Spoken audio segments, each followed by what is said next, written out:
بسم الله الرحمن الرحيم والفجر وليال عشر والشفع والوتر والليل إذا يسر هل في ذلك قسم لذي حجر ألم تر كيف فعل ربك بعاد إرم ذات العماد التي لم يخلق مثلها في البلاد وثمود الذين جابوا الصخر بالواد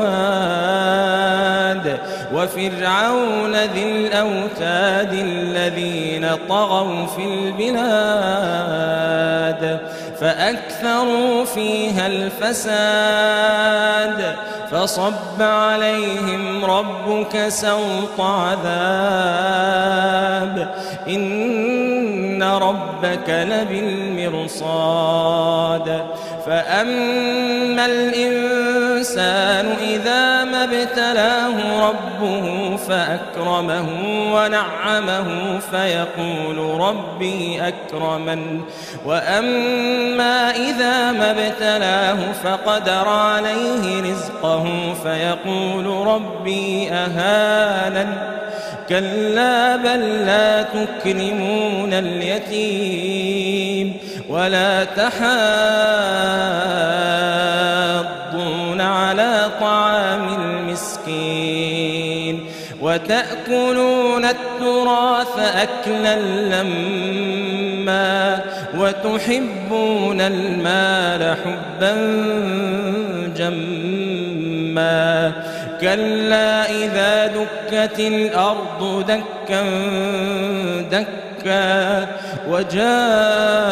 وجاء ربك والملك صفا صفا وجيء يومئذ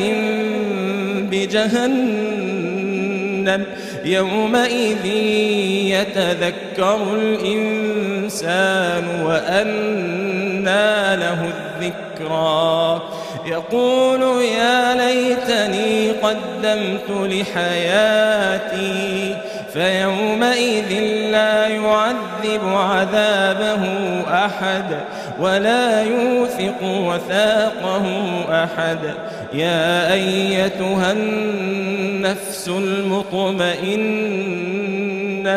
ارجعي إلى ربك راضية مرضية فادخلي في عبادي وادخلي جنتي.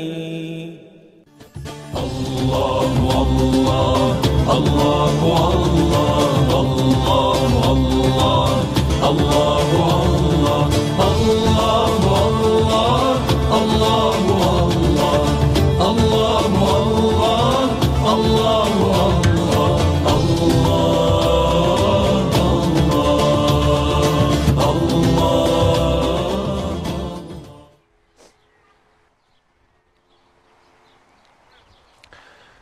Şol gökleri kaldıranın, donatarak dolduranın, ol deyince olduranın 99 adıyla. Euzubillahimineşşeytanirracim. Bismillahirrahmanirrahim.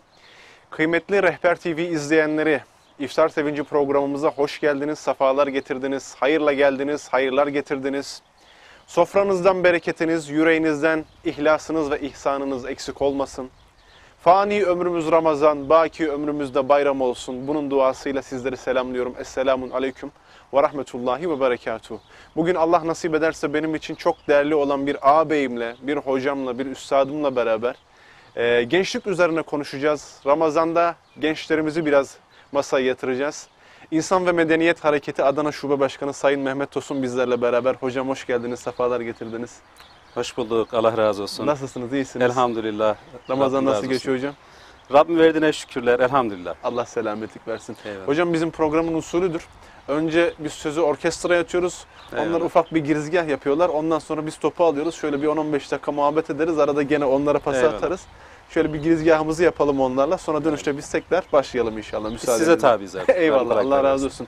Bugün Ali Kara kardeşimiz bizlerle beraber. Onun güzel sesinden güzel nameler işiteceğiz. Buyurun söz sizin.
Evet.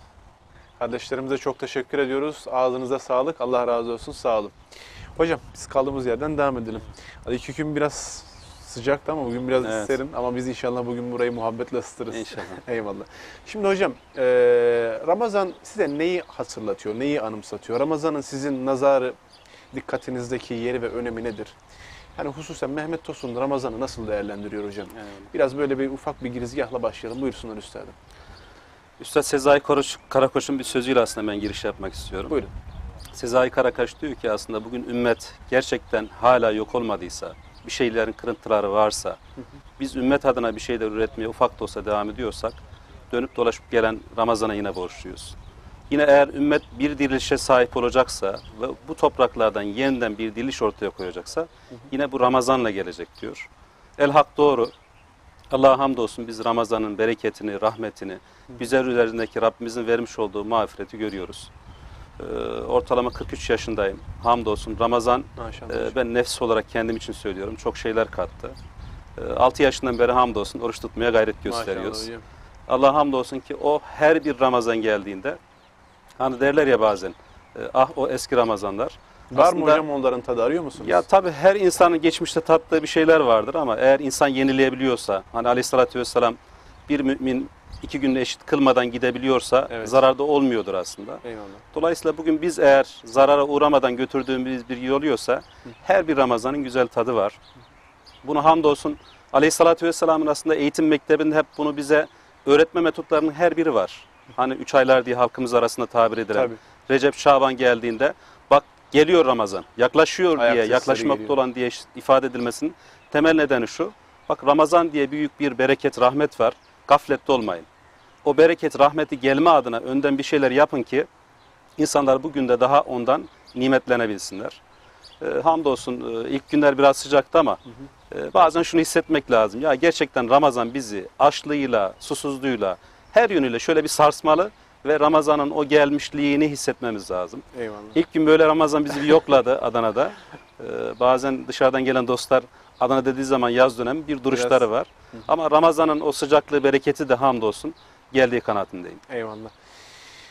Güzel bir noktaya parmak bastınız, temas ettiniz orada. Yani bizim esasında Ramazan'a bakış açımızla Aleyhisselatü Vesselam'ın bakış açısı arasında tabii ki dağlar kadar fark var. Yani bizim için Ramazan bir önceki akşam yani arefesindeki teravih ile başlıyor. Ramazan'ın biriyle başlıyor ama Ramazan Allah Resulü Aleyhisselatü Vesselam için Recep 1 ile başlıyor hocam. O dönemden alıyor. Tabii ki yavaş yavaş bir yürüyüşün zirvesini Ramazan'ın son günü neticelendiriyor. Hocam Allah razı olsun. Teşekkür ederim. Şimdi bugün sizi hususen gençlik üzerine konuşmak için davet ettim. Bugün gençlik biliyorsunuz çok önemli. Bizim için önemli, milletimiz için önemli.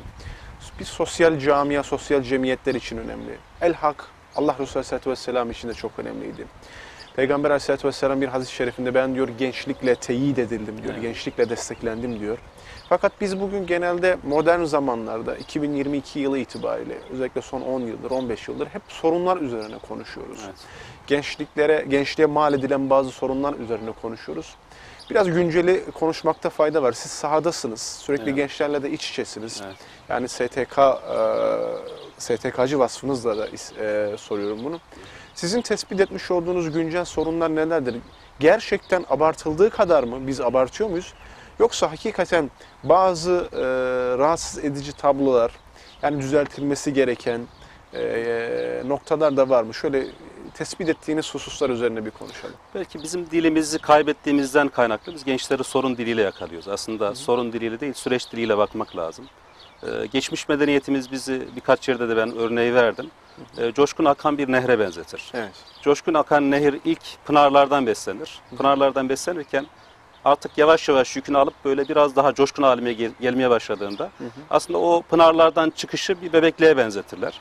İnsan doğduğunda da aslında öyledir. Sonra yükünü alır biraz daha coşkun hale geldiğinde gençliğe doğru bir evrilme vardır. Ne yapar? Aslında yatağını bulmaya çalışan nehir coşkundur. Üzerine biriktirdiği selle beraber coşkun olarak akar. Onu sağa sola bazen yalfaladığı, farklı gittiği yerler görürsünüz. Fakat o su biraz nehir artık yatağını bulduğunda artık normal durgun hale gelir. Engin denizler dediğimiz alana doğru akar. İnsan da öyle aslında. Gençliğinde onun gibi nehir gibi coşar.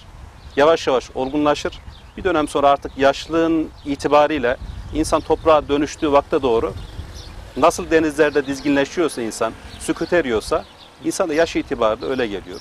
Onun için İslam medeniyetinde aslında böyle dönemsel olarak görmüşler. Gençlik dediğimiz dönem de böyle aslında. İnsanın coşkun olduğu, kanının hızlı aktığı, aslında bir enerji potansiyeli olarak gördüğümüz bir dönem olmak lazım. Ama maalesef bugün Batı'nın zihniyle biz baktığımız için hep gençliğe de sonun diliyle bakmışız. Dikkat edin, Batıcı eğitimcilerin çoğu hep bu dönemleri çatışmacı dil olarak görürler. İşte ergen yaşında şu çatışmasıdır. Geçişlerde bu çatışmalar olmuştur, bunun üzerine gitmiştir gibi. Dolayısıyla bir İslam medeniyeti olarak biz şunu görmemiz lazım. Burası bizlere aslında Rabbimizin en büyük sermaye olarak bıraktığı büyük bir dönem, büyük bir imkan olarak görmek gerekiyor. Dolayısıyla biz onu nasıl değerlendirdiğimiz ya da değerlendiremediğimiz alanla ilgili görmek lazım. Her çağın kendi içerisinde farklı problemler yok mu?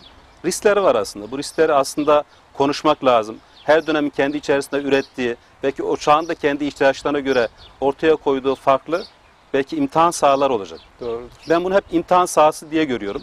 Problem dili daha çok böyle karşıyı ya da bir genci tamamen kavram olarak ötekileştirmek ve olumsuzlaştırmak adınadır. Bu aslında çocukluk içinde, gençlik içinde, yetişkin insanlarımızın bu alanda riskleri ya da problemleri yok mu? Var tabii ki. O dili bakacak olursak var. Dolayısıyla biz burada burayı bir imtihan sahası olarak görüp bu gençlerimizle ilgili imtihan sahaları nelerdir? Bugünün ürettiği belki imtihan alanları nelerdir? Onun üzerine görmek lazım. Şöyle bir ara soru sorayım. İmtihan dediniz ya hocam. Evet. Geçmişin mi imtihanı daha ağırdı yoksa şimdinin imtihanı mı? Yani sonuçta siz de bir gençlik süreci geçirdiniz. Bir ağabeyimiz olarak hocam. Ya her dönemin kendi içerisinde dedim ya artılar da var, eksiler de var. Biz yetişkinler kendi bulunduğumuz yaşantılarımızı gençlerimize o döneme yaklaştırma amaçlı baktığımız için bir türlü gençleri beğenmiyoruz bu açıdan. Ben tam onu da soracaktım. Dolayısıyla bu alanla ilgili hep şunu görürüz. Gençlerimiz aslında kendi zamanı en iyi zaman olarak görürler. Elhak doğrudur bence. Kendi riskleri, farklı problemler olmakla beraber bence her dönemin artıları ve eksileri var, imtihan sahaları var. Gençlerimize bu alanda yetişkinlerimiz biraz alan bırakmalı, saha bırakmalı. Onların bu imtihanlarıyla ilgili biz onu çok olumsuzlaştırmadan ziyade bu çocuklarımızı bunu nasıl kolay edeceğimize dair çocuklarımızı daha çok maalesef imtihanı zor eden değil, kolay eden yöntemiyle görmemiz lazım. Elhak geçmiş dönemde okumuşuzdur. Aslında Sokrates döneminde bile geçmiş hani felsefeciler konuşur ya, mezar taşına yazmışlar. Bu gençlerin hali ne olacak? Ne yapacağız bu gençleri? Oralardan gelen bir... O günümüzden aslında bugüne gelen her yetişkinlerin kendi nesliyle ilgili, gençlerle ilgili sorduğu ya da eleştirdiği, bu alanla ilgili rahatsızlığını dillendirdiği sorular. Evet. Dolayısıyla biz burada temel yaklaşımımız benim kanaatim şu olmalı. Burada sorun diliyle değil, her dönemin kendi imtihan ve riskleri var. Yetişkinler olarak biz yaşadığımız döneme çocukları zorlayarak götürmenin bir maalesef karşılığı yok. Ki gençler de bugün ikna olmuyor. Bunun için de biz kendi yaşantımızı yaklaştırmak istediğimizden kaynaklı bir türlü çocuklarımızı kendi görmek istediğimiz yerde görmüyoruz. Yani ondan dolayı herhalde bu sorgulamanın sebebi de o. Yani az önce size soracaktım zaten cevap verdiniz. Yani sizin zamanınızda da, sizin gençlik dönemlerinizde de ağabeyleriniz veyahut da büyükleriniz ne olacak bu gençliğin hali veyahut da bir memnuniyetsizlik tablosu çiziyor mu diye soracak ama siz zaten ta Sokrates'e kadar götürdünüz. Eyvallah. Temel şeyimiz şu zaten. Yetişkinlerimiz diyor ki çocuklarımız bizi dinlemiyor. Evet. Küçüklerimize diyor ki büyüklerimiz bizi anlamıyor. Nasıl kuracağız hocam bu ikisi arasındaki vasatı? Aslında temel şeyimiz şu olmalı. Bence her iki tarafta birbirine birer adım atmalı. Yani karşı tarafla ilgili ya gerçekten büyüklerimiz burada bizim kaçırdığımız ne var diye bakmalı. Büyüklerimiz de ya gerçekten gençlerimizi biz dinlemiyor muyuz? Evet. Burada en büyük şeyimiz gerçekten gençlerimizi dinlemiyoruz biz. Biz duymak istediğimiz, görmek istediğimiz alanla gence bakınca buradaki çocuğun yaşadığı, hissettiği, bulunduğu çağın içerisindeki dönüşümlerin her birini maalesef biz kendimiz yaşadığımız dönem üzerinden değerlendirip çocuklarımızı yargılıyoruz. Dolayısıyla yetişkinler de bence çocuklarını dinleyebilmeli, bu konuyla anlamaya çalışmalı. Gençlerimiz de bu konuda ya acaba gerçekten yetişkinlerimizle ilgili kaçırdığımız bir alan var mı diye yönetmeli. Çünkü bugünün gençleri de aslında yarın yetişkinleri olacak. Kesinlikle. Bazen gençlerimiz diyor ya işte tamam büyüklerimiz bizi anlamıyor, şunu yapmıyor, bunu yapmıyor.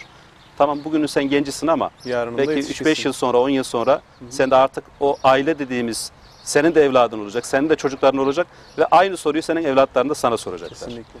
Dolayısıyla burada her iki kesimin de bence birbiriyle empati yapması lazım. Şimdi siz bir noktaya temas ettiniz. Yani benim tabii rahmetli babam da bana bunları çok söylerdi. Evet. Biraz gençlik döneminde bir haylazdı hocam açıkçası. Evet. Rahmetliyi çok üzmüştüm. Sürekli bana nasihat ederdi. Yani biraz da üzüldüğümü de fark ettiği zaman şimdi sana bunları söylüyorum. Belki üzülüyorsun bunları sana söylediğimden dolayı ama yarın öbür gün senin de bir evladın olduğu zaman sen de sana ne söylemek istediğimi çok iyi anlayacaksın dediğini ben çocuğum doğduğunda hissettim. Eyvallah. Yani o çocuk benim kucağıma geldiğinde Allah'ım dedim ya ben bu imtihanı nasıl kaldıracağım? Yani şöyle bir şey hocam. Yani az önce söylediniz ya her dönemin ihtiyaçları vardır, imtihanları vardır. Her nimet de esasında hikmet perdesinin arkasında bir imtihanı da getiriyor. Eyvallah. Yani evlat evet çok güzel bir nimettir. Gençlerimiz bizim için çok güzel nimetlerdir ama Burada bizim de esasında bir imtihan perdemiz var, bir imtihan penceremiz var. Yani o çocuklar yarın öbür gün huzuru mahşerde bizim yakamızda yapışacaklar. Ve temel şeyi burada görüyorum zaten. Sorun bence veya eğer bir eleştirecek alan varsa bu temel yaklaşım ailelerden kaynaklı. Necip Fazıl Üstad'a diyorlar ki ya sen bu abdest geleneğini, bu alışkanlığı ya da bu iştiyakı nereden öğrendin? O diyor ki Erzurum'da yetişmişliğini anlatıyor. Ben Erzurum'dayken 70 yaşındaki bir dedemin o eksi soğuktayken diyor abdest alırken ibrik tuttuğum anda o abdestin ya da namazın ciddiyetini onda görmüş oldum. Burada bir aile olarak biz kendimizle ilgili alanla ilgili biraz ya ne yapıyoruz diye bakmak lazım. Ya temel şey şu, gençlik diye bir derdimizin muhakkak olması gerekiyor. Bunu aile olarak da sormamız gerekiyor. Topluluk olarak da, camiye olarak da ve bulunduğumuz devlet içerisinde biz bu gençlerle ilgili ne yapmamız gerektiğiyle ilgili bir kaygımızın, derdimizin olması lazım. Kesinlikle. Ramazan'da o değil mi zaten? Tabii. Aleyhissalatü vesselam Ramazan'a girerken ya da aslında ilk vahyin indiği günlerde hani Hazreti Hatice anlatıyor o dönemleri. Allah Resulü devamlı çevresini gözlerdi ve bununla ilgili bir arayış içerisindeydi. Ya bu toplumun hali ne olacak, nasıl düzelteceğiz, bu alanla ilgili ne yapmam gerekiyor ki ben burada bir çıkış yolu bulayım diye. Kendini Hira'ya aslında atıyordu. Hira'da çözümler bulmaya çalışıyordu. Rabbimiz aslında o buluşturduğu anda İkra bismi rabbikellezî halak. Estağfirullah. Öyle buyuruyor. Oku aslında çevrene, tabiata, doğaya, Allah'ın seni yarattığı her bir alemdeki zerreye bak ve burayla ilgili bir arayışın varsa çözüm yolu da buradadır diye işaret ettiği yerler var. Dolayısıyla biz fert olarak, aile olarak, toplum olarak, camialarımız olarak bir gençlik diye bir derdimiz olursa Allah her arayanın arayışına muhakkak bir deva göndereceği şeyler var. Eyvallah. Bu yöne de bakmak lazım. Hocam esasında dediğiniz gibi yani bugün gençler hepimizin derdi. Hepimiz esasında o alanla alakalı çalışmalar yapıyoruz. Sonuçta bir hareketin, bir sosyal oluşumun, bir milletin, bir ulusun gençliği olmadığı takdirde o yapılar ilanihaye günün birinde yok olmaya mahkumdurlar. Evet. Çünkü bu bir bayrak yarışıdır bilirsiniz. Yani yetişkinler bayrağı ne yaparlar? Kendilerinden sonraki gençlere takdim ederler. Evet. Onlar o bayrakları alırlar, götürebilecekleri yere kadar götürürler. Ondan sonra bu bir sirkülasyondur, böyle devam eder. Sadece İslami davalar, İslami cemiyetler için değil, seküler ideolojiler için de bu böyledir. Evet. Yani herkes geleceğinin teminatını gençler üzerinden kurmak ister. Fakat bugün bizim onları anlamak kadar da ciddi bir problemimiz var. Yargıladığımız kadar anlama konusunda özellikle tabii İslami camia olarak soruyorum yani bugün, çünkü biz hadiseye her zaman iki dünyalı olduğumuz için kardeşlerimizin, gençlerimizin ahiretlerini düşünerek de hareket ederiz. Yeteri kadar anladığımızı düşünüyor musunuz? Aslında bir baba olarak soruyorum bunu, eyvallah. Bir gençlerin ağabeyi olarak soruyorum. Bir sivil toplum kuruluşunun başkanı olarak soruyorum hocam size. Temel şeyimiz, tekrar söylüyorum, bizim iletişimle ilgili bir problemimiz var. Toplum olarak bazen birbirimizi yargılarken de böyle bakıyoruz ama gençlerimizle ilgili en temel şey yine ben öyle görüyorum. 4, 18, 20 yaşlarına geldiğinde aslında bir genç bir değişime giriyor. Evet. Şimdi bazen ailelerle oturuyoruz biz. Gençler bulunduğumuz iş gereği de bazen. Ya çocuklarımızda şöyle oldu, böyle oldu. Ya bir şeyler oldu, değişti bu adam. İçeri giriyor, kapanıyor, konuşmuyor bizle. Farklı halleri var, tepkisel davranıyor. Aile şunu kabul etmiyor. Çocuk ergenliğe girmiş. Artık bir genç olmuş. Şimdi hala anne babanın gözünde o delikanlı ya da hanımefendi kızımız sanki bir çocukmuş gibi, o ilkokul yaşındaki bir çocuk gibi görüyor. O değişim aslında biz hissetmiyoruz. Bir ara bir velimiz geldi. Dedi ki ya hocam böyle bir sıkıntımız var. Bu çocuk dedi artık konuşmuyor, odaya çekildi. Bana artık ters ses konuşuyor. Dedim ya o çocuğunuz artık bir ergen yaşına girdi, gençlik yaşına girdiğinin farkına var. Ailelerimiz, camialarımız bir çocuğumuzun bu değişimini görmeli. Yani o yaşa geldiğinde ortalama 14'ten sonra artık bu çocuğumuz gençliğe girmiştir.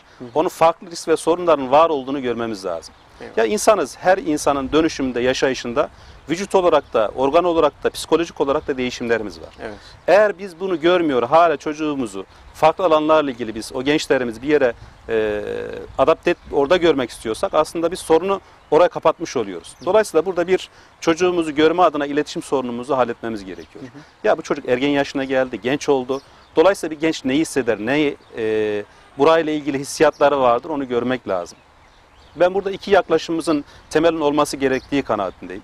Bir, çocuklarımızda aslında her insanda fıtrat ayarı dediğimiz, fabrikaya ayarı dediğimiz, hani Aleyhisselatü Vesselam diyor ya her çocuk doğduğunda İslam fıtratı üzere doğar.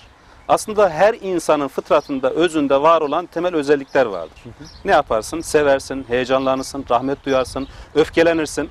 Bir genç için de aslında bunlar geçerli. Dolayısıyla bir anne baba, bir toplum, bir camia aslında bir insan olarak, bir birey olarak bu çocuk bu yaşa geldiğinde ya diğer insanlar ne hissediyorsa bu çocuk bunu hissettiğini bilmeli ve benim kanaatim, yaklaşımımız şu olmalı. İlgi duyduğumuz, beraber olduğumuz, onu anlamaya çalıştığımız, yakınlık duyduğumuzda bu gencimiz ne yapmayacak? İlgisiz kalmayacak. Bu genç gökten zembille inmedi ya da bilmediğimiz bir varlık değil. Eyvallah bir dil var. O dille ilgili belki ikinci başlık olarak konuşmak lazım. Fakat tamamen de buluğ hale, karamsar ya da bilinmez bir hale girdirmek de doğru bir şey değil. Evet. Bu çocuğumuz nasıl biz gençken yaşadığımız, hissettiğimiz duygularımız varsa bu evlatlarımız da öyle. Onun için Aleyhisselatü Vesselam'a bir genç geldiğinde ya Resulullah ben zina etmek istiyorum dediğinde Aleyhisselatü Vesselam o gencin içindeki günah eğilimini, yaşamış olduğu sıkıntıları, çelişkileri biliyordu. Yetişkinler ne yapıyordu? Birden atlıyordu. İşte Hazreti Ömer'in meşhur şeyi vardı. Nasıl söylersin? İşte nasıl söylersin terbiyesiz. Böyle bir şey peygamber Allah Resulü'nün yanında hele hele zina gibi bir ifadelendirmeyi talebi sen nasıl kurarsın diye ifade ediyor. Ama peygamberimiz ne yapıyor?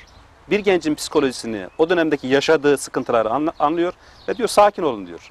Peygamberimiz yöntemle, onun anlayacağı dille, yaklaşımla evladım senin annen olsa birisiyle zina etmek istesen nasıl anlarsın? Senin kız kardeşin var mı? Var. Peki onun biriyle zina ettiğini hissetsen, görsen ne hissedersin? Gencin yüzündeki renk atıyor da atıyor.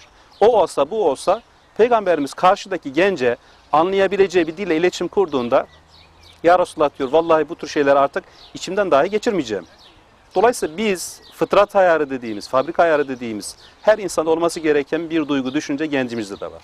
Ama bir de ikinci dönüşüm dediğiniz şey her dönemin kendi içinde bir dili var. Oraya bir virgül koyalım mı hocam? Siz de Evet. biraz soluklandırayım. Eyvallah. Orayı unutmayın lütfen. Kardeşlerimize söz verelim. Sonra Evet. dönüştüğümüzde o ikinci dönüşümü inşallah konuşalım müsaadeniz Eyvallah, olursa. eyvallah. Buyurun.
Ateşlerde kavrulurum, beni bırakırsan bana, kül olurum savrulurum. Beni bırakırsan bana, kül olurum savrulurum. Tut ellerimden tut yaram, döndür yüzümü sana. Tut ellerimden tut yaram, beni bırakma bana. Eyüp sabrım yok benim, Yusuf değilim kuyuda. Yine de umudum var benim, Rahim olan Allah'ıma. Eyüp sabrım yok benim, Yusuf değilim kuyuda.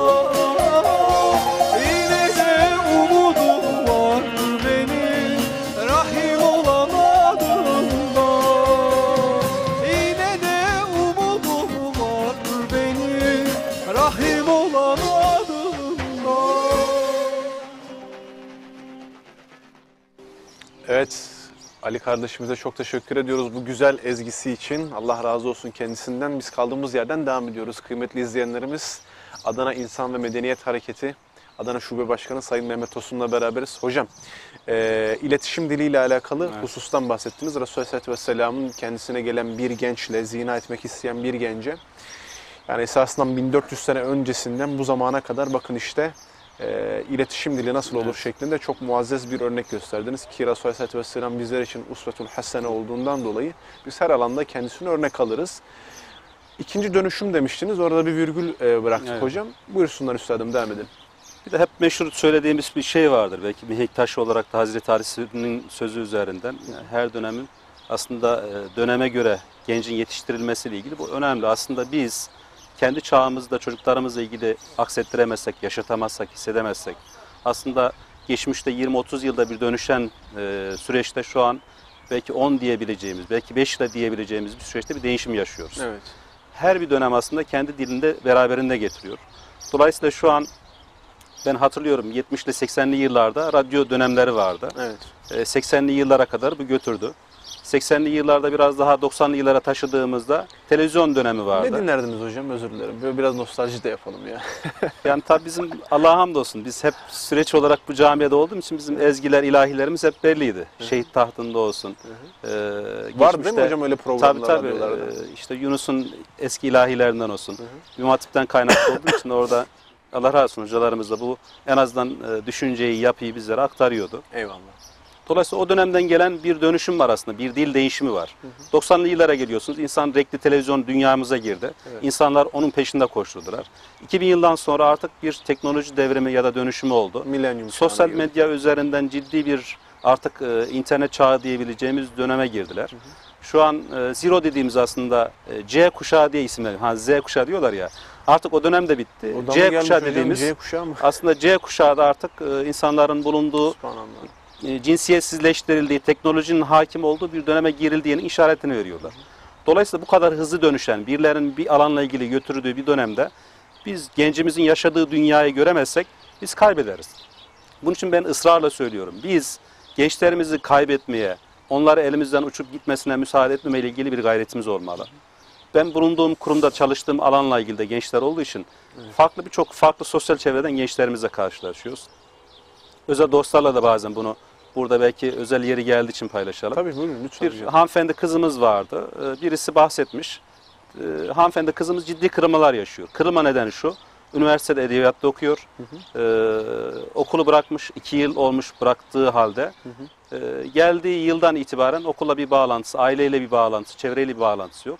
Kızımız maalesef madde bağımlılığına girmiş. Birileri onu kullanmış, fuhşa girdirmiş. Oradan vicdanı ya da fıtrat ayarı dediğimiz aslında o şey bazen sıkıştırıyor. Onu diyor ki ya bak burada bir şeyler yanlış gidiyor. Fıtrat onu kabul etmiyor. Aynen. Bu sefer o diyor ki ya ben burada olmamalıyım. Benim aslında burada ne işim var? Onun üzerine birileri çevrede konuşurken diyor ya benim buradan çıkış yolumu vuracak. Ya da beni buradan kim kurtarır acaba? Arkadaş çevresiyle falan konuşurken arkadaşlarından birisi bizi tarif etmiş. Demiş ki ya böyle bir yer var. Bunlar gençlerle ilgileniyorlar. Bunlarla irtibat kurarsan belki buradan bir çıkış yolu bulabilirsin. Geldi hanımefendi kızımız, dedi ki telefonu açtı. Dedi, sizle görüşmek istiyorum, özel bir konum var. Kızımızı aldık. Tabii kızımız o kadar değişik, farklı giymiş ki artık çalıştığımız iş yerindekiler demiş ki ya bu hocanın ne işi var bunlar? Yani bu kadar da değil. Tam görüşü, irtibat kuruyor ama farklı gençlerle. Evet. Bu kadar da olmuyor herhalde, bu kadar da değil. Kızımız geldi, geçmiş yıllardaki yaşadığı olayları anlattı. Evet. Aslında o kızımız değil, ben utandım. O kızımızın adına ben mahcup oldum. Ben üniversiteye geldim hocam diyor. İlk geldiğimde görüşeceğim, herhangi bir diyalog kuracağım kimse yoktu. Bizim Mersin Torosların köylerinden gelen bir kızımız. Edebiyat fakültesini kazanmış. Evet. Hocam sağa sola baktım, kimse diyalog kurmadı. Baktım diyor, gençlere hoşuna giden işte şu parti, bu parti, gelin ücretsiz sizi faydalandırıyoruz diye gittik. Vardım diyor orada, hoş diyor, güzel diyor, erkekli, kızlı, gönlümüze de hoş edecek ortamlar vardı. Nefsen İlk günler mağaranın diyor hoşuna gidiyor. ücretsiz bize verdiler. Tabii diyor 1-2 derken ya bu kadar yeter, hep ücretsiz de olmaz. Baktım diyor arkadaş ortam orada şekillendi. Bir müddet sonra dediler ki diyor ya sen üniversiteye gidiyorsun, kendine kazanç kazanma adına bir de part-time işe girebilirsin bizim burada. Gittiği yer maalesef gece kulübü. Ve orada kızımız yavaş yavaş part-time olarak çalışıyor. Bir müddet sonra oradakiler diyor ki ya sen öğretmen olsan ne olacak ki? Alacağın parayla burada kıyasladığında bunun 10 katı daha biz sana para veririz. Kız daha fizikmen alımlı, çevre tarafından itibar gören birisi. Etraftakiler iltifat ediyor, hoşuna gidiyor. O hayat hoşuna gidiyor. Diyor ki hocam diye bir bakmışım artık okulu bırakmışım. Tamamen o ortama girmişim. Üzerinden 2 yıl geçmiş. Ne ailemle ne çevremle irtibatım kalmış. Artık diyor ben bağımlı olmuşum ve maalesef diyor birilerinin diyor fuhşuna zorlanan birisi olmuşum. Akşamları şu kadar bir karışım içecek yaparız. Bir gence veririz hocam diyor. O genç sabaha kadar ne yaptığını fark edemez. Ben üzülüyorum, görüyorum. Bak sizin gibi kurumlar var, STK'lar, dernekler, bir sürü yerler var. Ya buradaki gece kulüpleri her gün dolup taşıyor.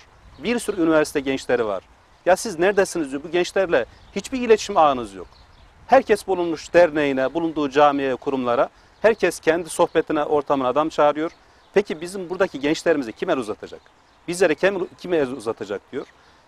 Biz orada her birimiz, ben kendi önce nefsimi sorguladım. Ciddi şeylerimiz var. Burayla ilgili eksilerimiz var. Düşünün ya bir aile olarak siz evladınızı oraya düştüğünde ne hissedersiniz? Evladınız üniversiteyi bırakmış, üniversiteye okusun diye gönderdiğiniz bir genciniz maalesef kötü yollara düşüyor. Okulu bırakmış, çevreyi değiştirmiş ve bu ortamda sizin haberiniz yok ve bir evladınızı kaybediyorsunuz. Eğer biz evladımızı dinlemezsek, biz evladımızla o dili kullanmazsak bilin ki birileri orada bekliyor ve bu çocuklarınızı elinizden alıp ne yaptığını fark etmediğiniz bir dünyaya götürse bile fark etmeyeceksiniz. Bugün düşünün her birimiz evlatlarımızı akşam olduğu zaman ya evladım odaya kapanıyor ya neyse dışarıda gitmiyorsa da en azından internette bakıyor diyoruz. O internette çocuklarımızın nereye gittiğini, hangi dünyaya meşgul olduğunu, hangi insanlarla ortam sağladığının farkında mıyız biz? Dolayısıyla o iletişimi, o dili kullanmadığımızda inan ki çevrede bunu yakalayacak bir sürü insan var. Onun için de burada biraz daha uyanık ve bu çocuklarımızla iletişim sahibi olmak zorundayız. Allah hocam. Suç kimde işte hocam? Suç şimdi o kızda mı? Suç kesinlikle bizde. Az önce söylediniz ya İslami STK olarak yani. Esasında buradan onlara biraz seslenmek lazım. Biraz kendimize seslenmemiz lazım. Yani ey İslami kanaat önderleri, ey ağabeylerimiz, ey büyüklerimiz, ey bize bu yolda rehberlik edenler.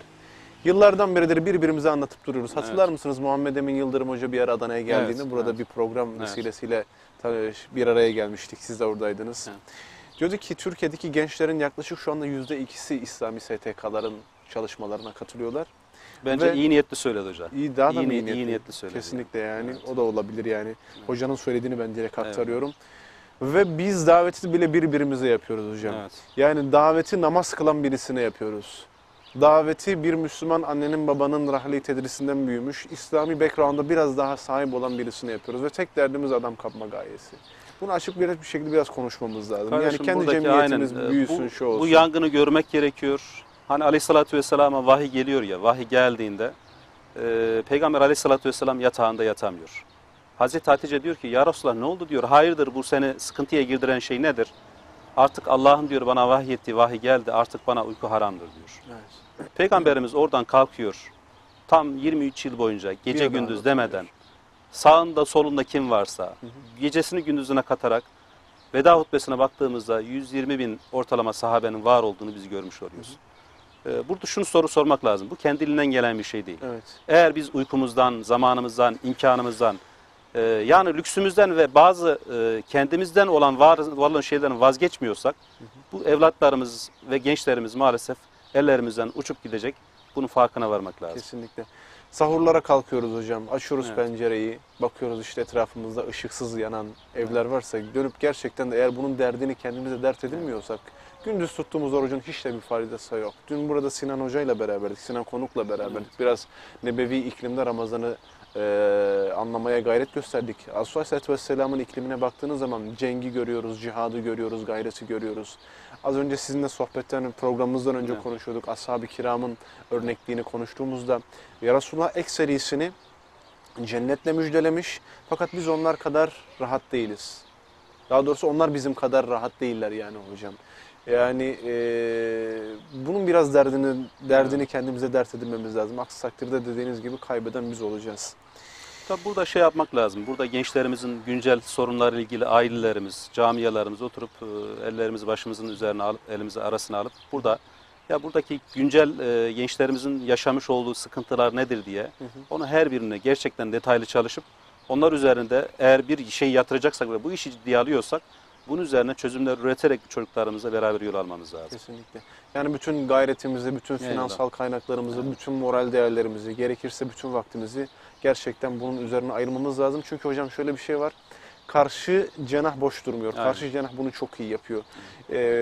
Bilirsiniz Adana'mız son zamanlarda biraz kültür ve sanat faaliyetleriyle ön plana çıkıyor. Müspet olanları tabii başımızın tacıdır. Onlara bir şey söylemiyoruz. Yani Adana'nın kültürünü, bizim manevi değerlerimizi tanıtacak programlar eyvallah. Onlara yani hiçbir sıkıntı yok. Fakat geçmiş dönemlerde biliyorsunuz Adana'da bazı İslam'ın esaslarına ve usullerine uygun olmayacak etkinlikler, karnavallar yapıldı. Elhamdülillah Müslümanlar burada ona da tepki gösterdi de ben yaşamış olduğum bir örneği müsaadenizle size aktaracağım. Çok uzak değil. Şu anda biz Merkez Park'tayız. Şunun ilerisinde biliyorsunuz Mimar Sinan gösteri alanı var. Orada açık hava konserleri yapılır, rock festivalleri yapılır, farklı müzik festivalleri yapılır. Benim evim de zaten o Dilberler Sekisi'nin önden gittiğiniz zaman İller Bankası kavşağında. Bir akşam yanılmıyorsam bir arkadaşımla görüşecektim. Evden çıktım, çarşı tarafına doğru gidiyorum. Arada bir cadde geçiyor hocam. Karşı tarafta Mimar Sinan işte konser alanının yapıldığı alan. İki şeritli bir cadde orası, gidişli gelişli. Hocam trafik polisi trafiği kesmiş. Caddeyi bölen bir sıra var. Sırada yaklaşık belki 100'e yakın genç sıraya girmiş. Yaşlar ortalama 20. Tabii o müzik ortamına da uygun kıyafetler gençlerin üzerinde. Siz az önce bir kardeşimizin, bir bacımızın misalini gösterdiniz ya.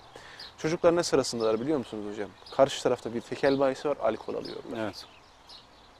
Yani bizim ahvalimiz bu. Biz eğer bu gençlerle ilgilenmezsek, bu gençlerin derdini kendimize dert edinmezsek sorun ortada. Tahkir de etmeyeceğiz çünkü onlar... Yani yıllarca tahkir edildi hocam. Yıllarca tahkir edildi, görmezden gelindi. Yanlarından geçerken kerik gözlerle, kerik sözlerle onlar tahkir edildiler.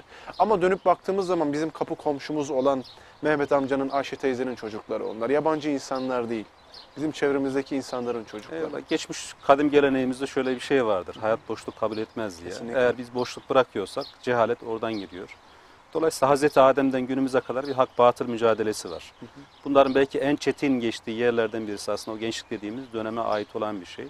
Dolayısıyla biz gençlerimize güzel örneklikler ortaya koyarsak, biz gençlerimizin buradaki nasıl Aleyhisselatü Vesselam burada bir nesil yetiştirdiyse, bu öğrenmiş çaresizlik değil, bunu muhakkak bugünkü nesil de yapacak. Allah'ın izniyle bizden sonraki nesillerimiz de bunu gerçekleştirmiş olacak. Yeter ki burayla ilgili tekrar söylüyorum, biz çocuklarımızı tanımayla ilgili görmemiz gerekiyor. Bu çocuklar nelere ihtiyaç duyar, hangi kaygıları vardır gibi. Bu alanları iyi tespit edebiliyorsak biz Allah'ın izniyle bu çocuklarımızı Allah Resulü nasıl güzel örneklikler çıkarabildiyse bizler de oradan güzel örneklikler çıkaracağız. Tam bu noktada şey yapalım istiyorsanız şöyle bir nebevi iklime bir yol alalım, Medine iklimine. Risalet iklimine bir yol alalım. Ben burayla alakalı da size sormak istediğim bazı sorular var çünkü. Temsiliyet bağlamında yaklaşmanızı istirham edeceğim üstadım. Şimdi Hazreti Peygamber'in ilk iman eden 45 tanesini, yarı Darul Erkam'daki ilk 45 sahabeye baktığımız zaman hocam yaşları ortalama 25 ile 28 arasında. Evet. Yani bize öğretilen klasik siyer anlatımının da dışında hep derlerdi ya Evet, işte evet. yaşlılar, toplumun Evet. fakirleri, acizleri, miskinleri kendisine itibar yapmışlar, iman etmişler. Halbuki elimizdeki kaynaklar tam tersini söylüyor. Yani gençlerle teyit edilen bir peygamberi Eyvallah. görüyoruz. Akabe'de 6 genç Esad İbni Zürare'nin önderliğinde Akabe'de Allah Resulü Aleyhisselatü Vesselam'a biat ediyorlar, iman ediyorlar ve Yesrib'i Medineleştirme yolundaki ilk adımdır. Evet. Bedir'de bakıyorsunuz Sa'd bin Ebi Vakkas'ın kardeşi Ümeyr bin Ebi Vakkas Allah Resulü Aleyhisselatü Vesselam Sa'd'a diyor ki ey Sa'd diyor kardeşinin diyor kılıcını sen bağla çünkü boyu yetişmiyor. Evet. Savaşa katılamadığı için ağlıyor. Yine Aleyhisselatü Vesselam'ın vefat döşeğinde 17 yaşındaki yani Ebu Bekirlerin, Ömerlerin, Alilerin olduğu bir iklimde 17 yaşında bir genç olan Usame İbni Zeyd'e İslam ordularının sancağını teslim ediyor. Fatih Sultan Mehmet Han'a baktığımız zaman gençliğinin bağrında 20'li yaşlarda, 21 yaşlarında koskoca bir şehri, bir imparatorluğun başkenti olan İstanbul'u fethediyor. Yani tarihimiz elhamdülillah böyle güzel örnekliklerle dolu. Bizdeki bu ümitsizliğin sebebi nedir hocam? Temel şeyimiz şu aslında, biz gençlerimize o ruhu verebilseydik eğer, çocuklarımız da aynı Peygamber Aleyhisselatü Vesselam'ın döneminden, bugün örnekliğini ifade ettiğimiz her bir insan gibi aslında İslam bayrağını o noktalara rahat götürmede bir sıkıntısı olmazdı. Evet. Dolayısıyla temel şeyimiz bugün bizim çocuklarımıza ibadetlerimizi, İslam'ın temel yaklaşımını verirken ruhsuz, daha şekle indirilmiş, bunun daha içselleştirilmesini vermeyen bir İslam inancı olduğundan dolayı da çocuklarımız bu heyecanı almıyor. Peygamber Aleyhisselatü Vesselam İslam'ı ilk anlatacak, yaşadığı alanla ilgili hissiyatlarını, yaklaşımlarını bir gence zerk ediyor ve Peygamberimiz bir şey söylediğinde sağına soluna bakmıyor bir genç. Hani meşhurdur, Peygamberimiz bir meclistedir aslında, artık Kabe'de Kur'an-ı Kerim'in okutulması lazım. Çevresindeki insanlara diyor ki, iman etmiş bu gençler böyle yerinde duramıyorlar. Peygamberimiz ne diyecek diye ağzına bakıyorlar. Peygamberimiz bir şey işaret etse acaba diye bir soru sormadan koşturan bir gençler. Peygamberimiz diyor ki Kabe'de Kur'an-ı Kerim kim okuyacak? Yani orada yaşı itibariyle bayağı öne çıkmış sahabeler de var aslında. Evet. Bunu bazen Peygamber Aleyhisselatü Vesselam nakledilen hadiste ashabın ismi çok anılmıyorsa demek ki orayla ilgili olumsuz bir şeyle sahabe anılmasın diye isim geçmiyor. Ama genç sahabeleri sıralamışlar orada. Abdullah İbni Mesud biliyorsunuz meşhurdur. Ya Resulullah ben yaparım diyor. Abdullah kim? 14-15 yaşında bir delikanlı aslında. Ve zayıf, cılız. Aynen, çok meşhur olan şey de etrafındakiler diyor ki rüzgar esse sanki o rüzgar o Abdullah İbni Mesud'u alıp götürecek gibi hissederdik. Bir ağaca çıksa alttan diyor bazen bacakları görünürdü. Ya amma da çelimsiz, bu da böyle de birisi olmaz ki diye diyor. Aslında sahabe arasında espri konusu olabilecek bir insan. Ama yüreğinde bir ateş var. Peygamber Aleyhisselatü Vesselam bir şey dediğinde yerinde duramayan, ya Allah'ın Resulü'nün sözü yerde kalmasın diye, Allah'ın dininin her tarafa duyulsun diye ya Resulullah ben diyor. Peygamberimiz ya bile bile bir insanı niye ölüme gönderir insan? Değil mi? Yani oraya giden insan ne yapacak aslında? Mekkeli müşriklerin içerisine girdiğinde onları muhtemelen öldürme riskinin var olduğunu görüyor. Ama Peygamber Aleyhisselatü Vesselam hayatta bir bedel ödemeksizin bir şeyin olmayacağına dair aslında ashaba da bir şey öğretiyor. Abdullah İbni Mesud varıyor. Mekkeli müşriklerin gözü önünde Kur'an-ı Kerim okuduğunda etraftakiler ne varsa karga tulumba onu yere seriyorlar. Kanlar revan içerisinde. Bayıltana kadar dövüyorlar. Aynen. hocam. Kan üzerindeki sahabe diyor ki o kadar yüzünden kanlar akıyordu ki kollarına girerek Allah Resulü'nün yanına getirdik. Peygamberimiz çok mahzun oldu. Abdullah yapma etme ben sana gitmesen iyi olur diye temenni ediyor Peygamberimiz. Peki diyor tekrardan kim gidecek diye sorduğunda o yerinden kalkarak diyor ki ya Resulullah ben giderim. Abdullah diyor sen az önce gittin, perişan ettiler. Vallahi ya Resulullah diyor ilk giderken biraz tedirgin olmuştum. Şunu mu yaparlar, böyle mi olurlar? Ama diyor oraya gittikten sonra Allah diyor öyle kalbime bir sekinet, cesaret verdi ki onların aciz, cılız ve benim gözümde hiçbir değerinin olmadığı bir varlığa dönüştü. Şu an diyor gider yine aynı şeyi yaparım diyor.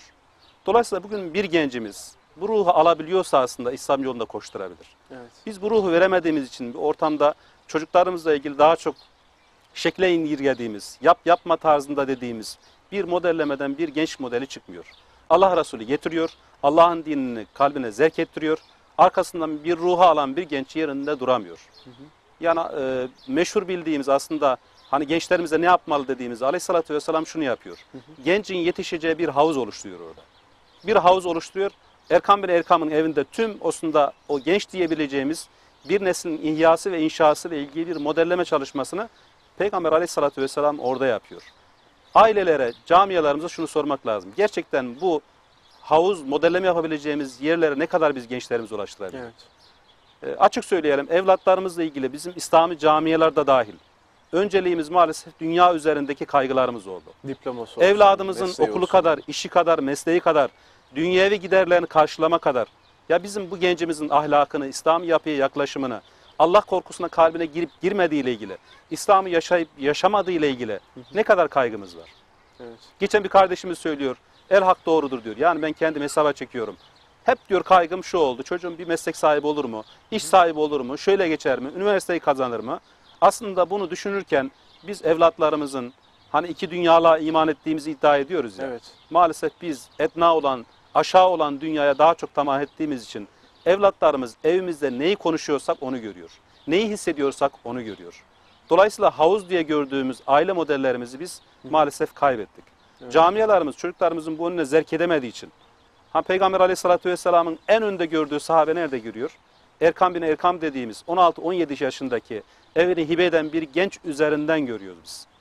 Ya bir evladımız bunu yaptığında kaç aile evladının bu ailesinin bu açılımını memnun olarak bıraktırır? Kesinlikle. Evladım buradaki ümmetin tüm işi sana mı kaldı? Önce ben Müslümanım diyen, başörtülü olan, namaz abdestli olan camialarımızın insanları evlatlarının önüne sınır koyma ile ilgili maalesef setler koyuyor. Evet. Sonra ne yapıyoruz? Evladımız bizim istemediğimiz modelde çıkıyor. Yani hem dünyalığını kazansın diyoruz, hem o tarafa bir iletimimiz var. Ama bir taraftan da çok iyi bir modelde genç istiyoruz. Kardeşlerim, böyle bir model yok. Kesinlikle. Allah Resulü bir havuz oluşturuyor, bir ruh veriyor oradaki insanlara. Bu yönüyle ne yapıyor? Bununla ilgili bir insan modeli ortaya çıkarıyor. Evet. Onun için günümüze ben sana bakıyorum ben. Gerçekten bir genç modeli çıkarabiliyor muyuz biz? Bir model dediğimiz, bir gence ruh verebilecek hangi modelimiz var acaba? Bu temsiliyeti hocam, buraya bir virgül daha Evet. koyalım. Bir reklamlara girelim. Rejiden Eyvallah. uyarıyorlar. Reklamlara gitmemiz Eyvallah. gerekiyormuş. Döndüğümüzde inşallah bu model ve temsiliyet üzerine konuşmaya devam edelim. Çünkü şimdi de biliyorsunuz dijital bir çağda yaşıyoruz. Alternatifleri bol olan bir dünyada yaşıyoruz. Her şeyin çok hızlı bir şekilde tüketildiği bir dünyada yaşıyoruz. Şikayetlerimiz var. Fakat rol model ortaya koyabiliyor muyuz veyahut da şikayet ettiğimiz şeylerin alternatiflerini oluşturabiliyor muyuz? Bunun üzerine müsaadeniz olursa sohbetimize kaldığımız yerden devam edelim. Şimdi reklamlara gideceğiz. Reklamlardan sonra inşallah Adana İnsan ve Medeniyet Hareketi Adana Şube Başkanı Sayın Mehmet Tosun hocamla beraber kaldığımız yerden devam edeceğiz.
Seni istesen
Kaldığımız yerden devam ediyoruz. Ali Kara kardeşimize bu güzel ezgisi için çok teşekkür ediyoruz. Gerçekten de yüreklerimize dokundu.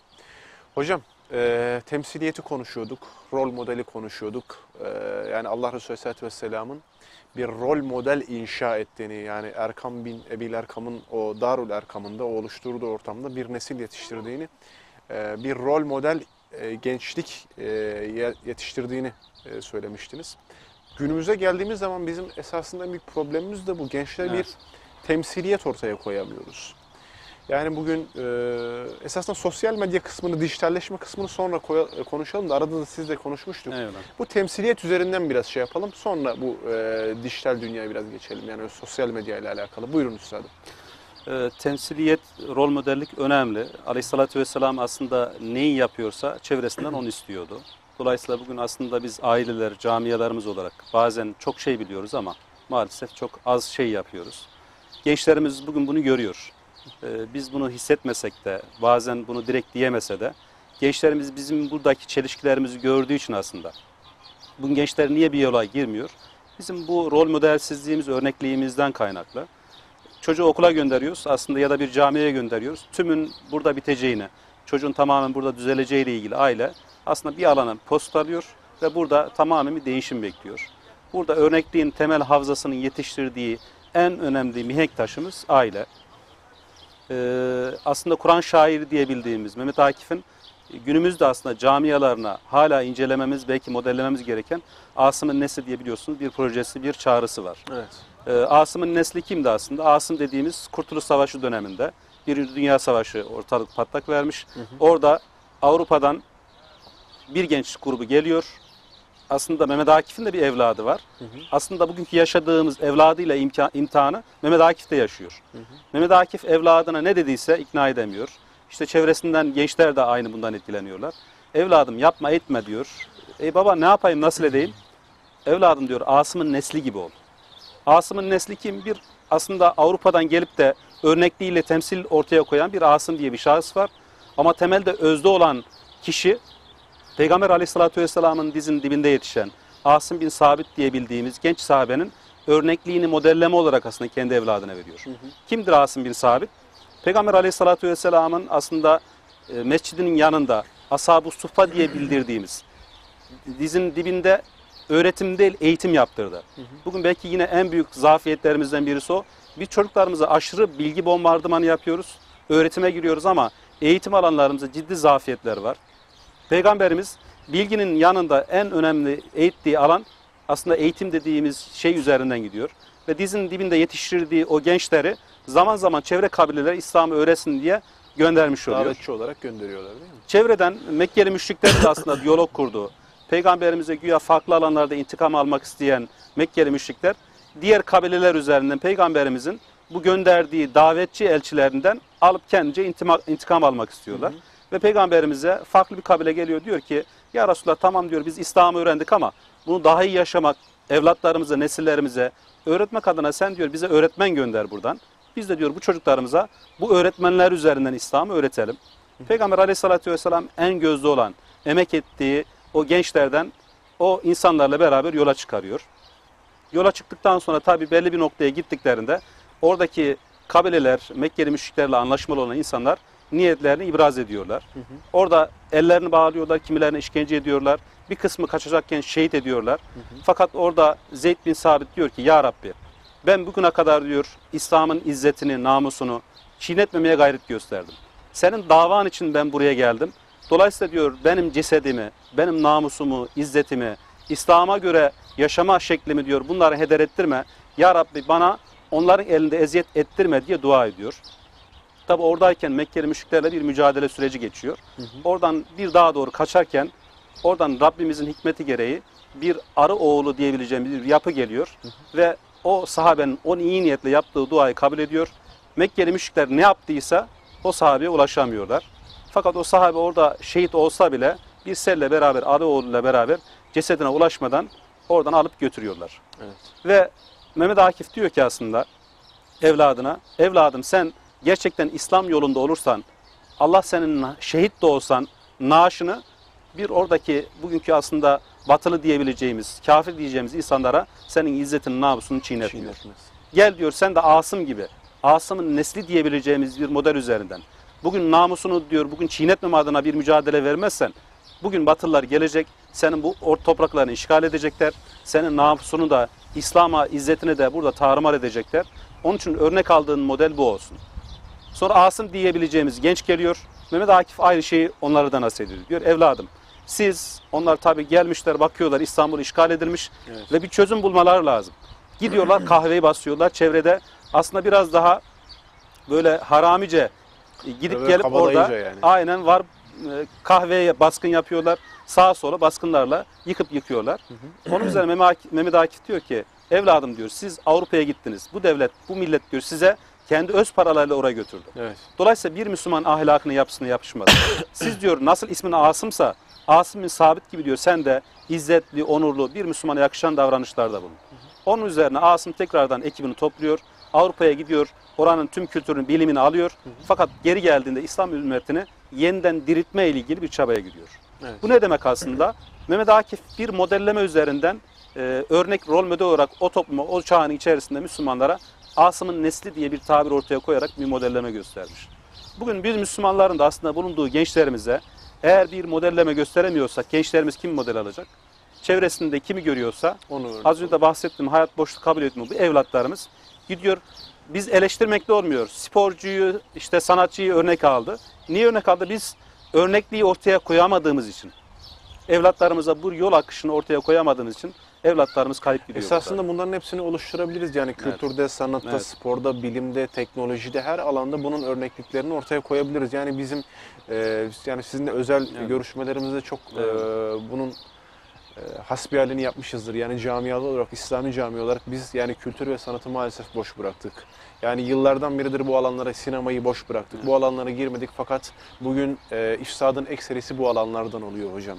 Ve bugün gençlerimizin müzik alanında, kültür alanında, sanat alanında, görsel alanda, sinema alanında, sosyal medyada her yerde kendilerine örnek alabilecekleri bir Müslüman aslında şahsiyet yok. Çok güzel örneklikler oluyor. Biz bazen çok olumsuzları konuşunca bu çocuklarımızın, evlatlarımızın, gençlerimizin ortaya koyduğu güzel şeyler bazen kamufle edilebiliyor.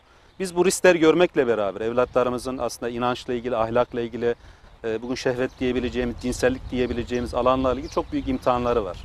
Belki zaman çok yetmediği için her bir alana giremedik. Evet. Evlatlarımızın akide dediğimiz bir sorunumuz ciddi anlamda var. Evet. Geçmiş dönemde bizim geleneksel olarak gördüğümüz, iyi kötü aile içerisinde geliştirdiğimiz bir toplum artık yok. Evet. Çocuklarımız artık niye diye soruyor. Az önce de konuştuk. Evet. Eskiden ibadetten ve ahlaki zafiyetten bahsederdik. Artık evlatlarımızın dininde olup olmamasından ya da din bizatihi itikadi konularını sorgulamalar üzerinden endişelerimizi dilendiriyoruz. Dolayısıyla evlatlarımızın buradaki riskini görmek lazım. Bugün diyeceğimiz şey ciddi anlamda çocuklarımızın cinsellikle ilgili problemleri var. Bu evlatlarımız Bunu konuşmaktan korkmamalıyız aynen, yani kesinlikle. sosyal medyada öyle bir dünya var ki Evet. ya aile bunu kapatıyor. Biz evlatlarımızla bunu konuşmuyoruz. Evlatlarımız neyden öğreniyor bunu?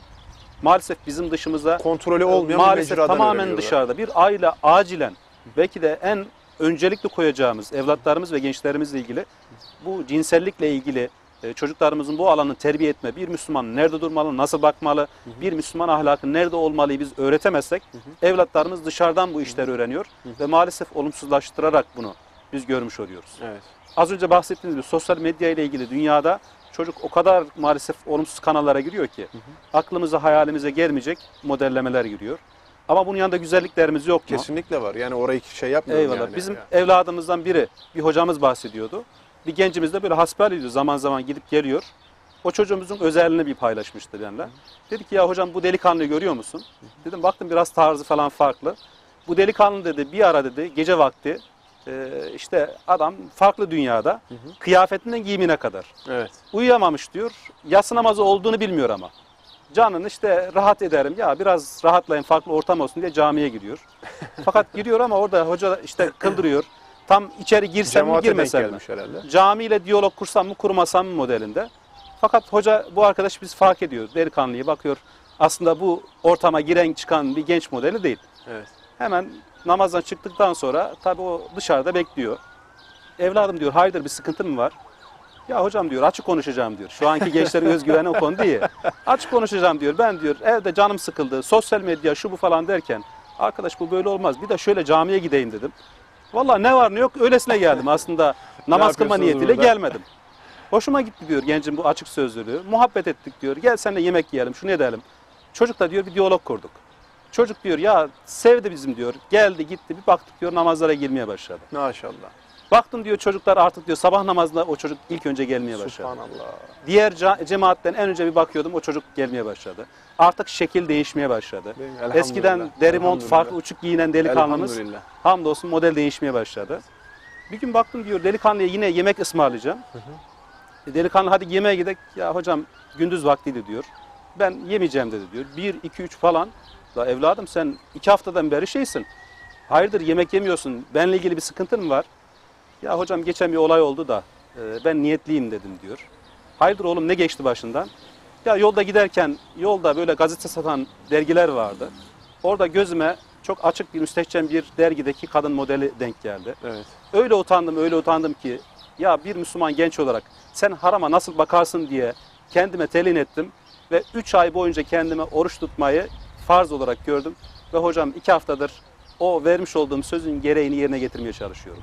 Allah'ım ben bir harama, bu gözler Allah'ın helal kılmadığı bir şeye nasıl bakar diye hayamdan, utancımdan böyle bir kendime Kefaret verirler. kefaret vermeyle ilgili bir sürece girdim. Hamdolsun gözleri yaşaran, kalbi buruklaşan, Allah korkusuyla hala var olan gençlerimiz var. Yok hocam var. Musab Dolayısıyla döneminde de burada var, biz bu Yusuflar yine gençlerimizin var. eyvallah sayılarını çoğaltma adına, örnekleri çoğaltma adına her birimizin gayret göstermesi lazım. Derdimiz o yani hocam elhamdülillah tabii ki yani Ebu Cehiller olduğu gibi, Ebu Leheb'ler olduğu gibi, Amr ibn Hişamlar olduğu gibi Musab'lar da var, Yusuflar da var, Habbab'lar da var, Ammar'lar da var. Sadece sizin de az önce zikrettiğiniz gibi yani derdimiz bunların biraz sayılarını çoğaltmak yani. Biraz onların kokusu etrafta daha çok hissedilsin. Daha çok onlar konuşulsun, daha çok Musab'lar konuşulsun, daha çok ne bileyim Sad bin Ebi Vakkaslar konuşulsun, Ömerler, Aliler konuşulsun. Onun gayreti içerisindeyiz. Hocam yavaş yavaş sona geliyoruz. Şöyle biraz toparlama namına birkaç soru sorayım. Sosyal medya dedik, bir türlü oraya giremedik. Evet. Orada biliyorsunuz biz biraz klasik usul ve yöntemlerle yetiştirilmiş bir Evet. nesiliz. Siz benden daha klasiksiniz. Evet, Eyvallah. evet. Yani sevgili izleyenler, Mehmet abi benim üstadımdır. Aramızda böyle Estağfurullah, ufak tefek estağfurullah. takılırız. Evet. Hocam bir alternatif oluşturabiliyor muyuz yani oraya? Sonuçta biraz davet ve nesil yetiştirme usulümüz klasikleşme namında bir Evet. mecrada kaldı. Geçenlerde bilirsiniz, işitmişsiniz, Hatay'da bir gencimiz maalesef tıp Evet. fakültesinde okuyan bir Evet. çocuk intihar etti. Rabbim taksiratını Amin. affeylesin. Biraz İslami camialar olarak bu alanda tebliğ ve davet metodumuzu güncellememiz gerekir mi? Bunu sorayım. Son olarak da hocam şöyle yapalım. Ramazan ayı içerisindeyiz. Ramazan-ı Şerif'teyiz biliyorsunuz. Gençlerimiz bu Ramazan-ı Şerif içerisinde kendilerine bir hedef olarak, yani ben bu Ramazan 3 günü geride bıraktık elhamdülillah, geriye kaldı 27 gün. 27 günde nasıl bir ufuk, nasıl bir hedef ortaya koyabiliriz? Yani neyimizi değiştirelim, nelerimizi terk edelim bu Ramazan'ı kendimiz için fırsat olarak değerlendireceksek? Buyurun. Yani sosyal medya ile ilgili şunu söylemek lazım. Aslında her bir alanın kendi içerisinde riskleri var. Bazen riskleri görüyoruz diye o alandan kaçmanın bir anlamı yok. Teknoloji tarafsızdır aslında. Siz teknolojiyi nasıl kullandığımıza bakmamız lazım. Evet. Yani ilk dönemlerde ben hatırlıyorum televizyon çıkmıştı. Aile tabii olumsuzluğu gördüğü için ya Deccal diye isimlendirmişti. Ama bugün insanlığın tamamı maalesef o dönemde bu televizyonla şekillendi. Bir dönem ben hatırlıyorum bizim rahmetli babagil futbol top oynayacağımız zaman ya yapma bu Hazreti Hüseyin'in işte Değil mi? kellesidir. Onunla ne yapıyorsunuz? Bunu yapmanızla büyük günaha giriyorsunuz. Kendine göre aslında bir şeyi önleme ile ilgili yöntem olarak kullanırlardı. Dolayısıyla biz bazı alanları kaybettiğimizin farkına varmıyoruz. Bugün teknoloji dediğimiz şey de öyle aslında. Teknoloji tarafsızdır. İnsanlar içini neyle dolduruyorsa şekillenmeyi öyle alıyor. Evet. Dolayısıyla bugün biz teknolojinin farklı alanları eğer değerlendiremezsek neslimizin şu an genç neslimizin artık televizyon izlemiyor gençler. İzlemiyorlar. Bizim Televizyon gibi izleme yani kültürü şu bitti an hocam. biz hani televizyonun bağımlılığı ile ilgili falan diyeceğimiz Yok, bitti. yerde Teknoloji bağımlılığı artık. tamamen sosyal medyanın farklı bir ağı, farklı bir yönü var. Acilen bizim camialarımızın, ortamlarımızın, STK'larımızın, cemaatlerimizin bu alanla ilgili güncel çalışmaların, yatırımlarının olması lazım. Yani davet çalışmalarımızı nasıl binalarımıza, eğitim kurumlarımızı farklı alanlarına yapıyorsak, acilen bu alanda sosyal medyaya aktif olarak üretebileceğimiz, argüman üretebileceğimiz mekanların donanımını yapmak gerekiyor. Belki siz saatlerce anlatacağınız, ortamda davet çalışmasında kurgulayacağınız bir şeyi birisi gelecek bir kelimeyle belki orada ya olumlu etkileyecek ya da olumsuz etkileyecek. Eyvallah. Bunun için camialarımızın acilen burada eğer yatırım yapacaklarsa bu sosyal medya dilini acilen yakalamamız gerekiyor. Şu an gençlerimize bakıyorum, bununla ilgili bir yaklaşımla ilgili dil çalışmaları var. Bazı arkadaşlar kimisi çok acımasızca eleştiriyor. Kardeşim böyle de olmaz, Müslümanlığa yakışmaz, bunların yaptığı Müslümanlığı tahrip etmektir falan gibi. Ya eksik olduğu yerler olabilir. Evet. Yani burada kim mükemmeli yaşamış? Yani bu alanla ilgili Allah razı olsun bir gayret var, bir çaba var. Varsa Rabbim bir bereket eleştirimiz, versin. burayla ilgili eksik gördüğümüz bir alanlar. Kardeşimizin oradaki şevkini kırmadan. Evet. Kardeşim Allah razı olsun bu konuda çok güzel yapmışsınız. Ama şöyle yapalım. Ama şöyle de eklerseniz, şöyle de yaparsanız diye bence orada katkı sağlayarak, engelleyerek değil. Biz burada katkı sağlayıcı alanları beslememiz gerekiyor. Eyvallah. Yoksa bazen bakıyorum, klasik dedin ya, o belli yaş grubundaki insanlar çok ön kesici oluyorlar. Yapmayalım. Yani bu gençlerimizin önünü açalım, yüreklendirelim. Eyvallah. Eksik olan ya da tadilat olması gereken bir yer varsa Tamir edelim gençlerimizi hocam. tamir edelim, yön Şevklerini gösterelim kuralım. ki o çocuklarımız buradan güzel ürünler Bir iki çıkarsın. cümleyle de Ramazan'daki hedefleri alalım. Ondan sonra yavaş yavaş bitirmemiz gerekiyormuş hocam. Yani Şunu görmek çok kısa lazım. alayım hocam. Ne olursa olsun bu dünyada yaşadığımız kadar ölüm hak. Bugün bir kardeşimizin yakını kaybetmiştik. Oraya vardığımızda Allah rahmet insan eylesin. toprağa girdi mi her şey eşitleniyor. Gencimiz hayatın zindesini, heyecanını her birimiz öyle aslında koştururken ya bir ölümün var olduğunu görmek lazım.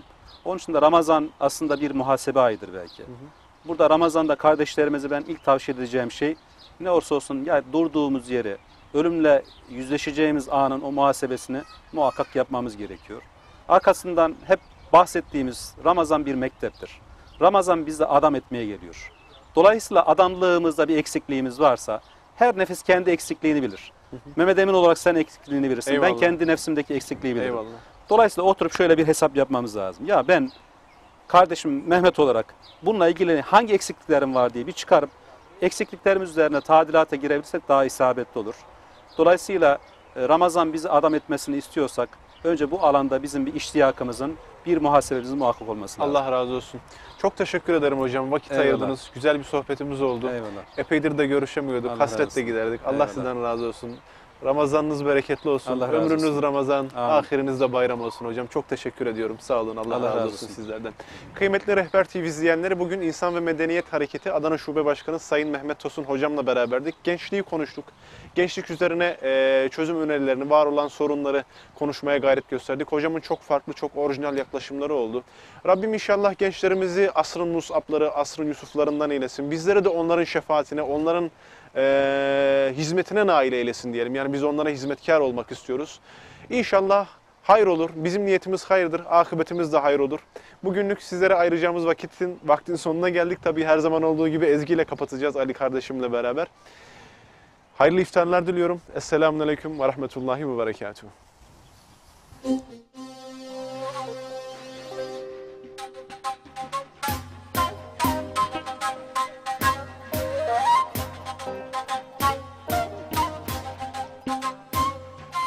Eğilmesin dik tut başım, sevinmesin düşmanlarım.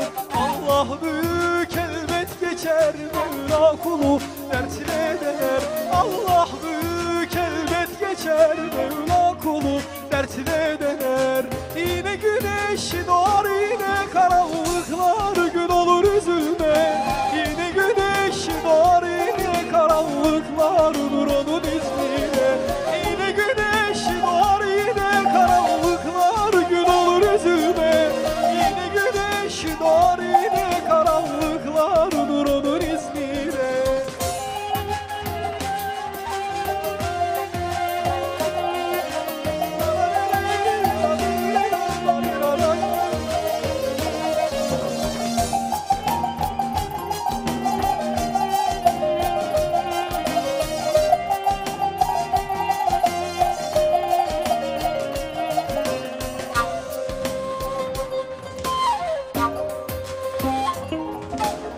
Acıdır sabrın suyu, sonunda saklı sefa. Sabırla zindan kuyu, saray oldu Yusuf'a. Sabır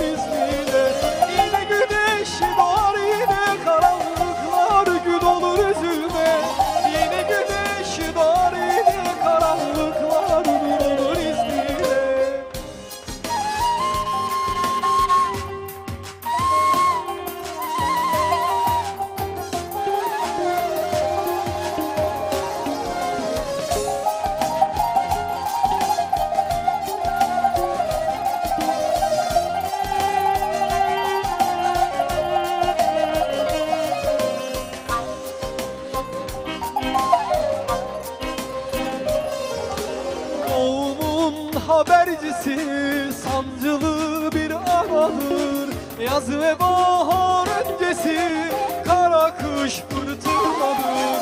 Yaz ve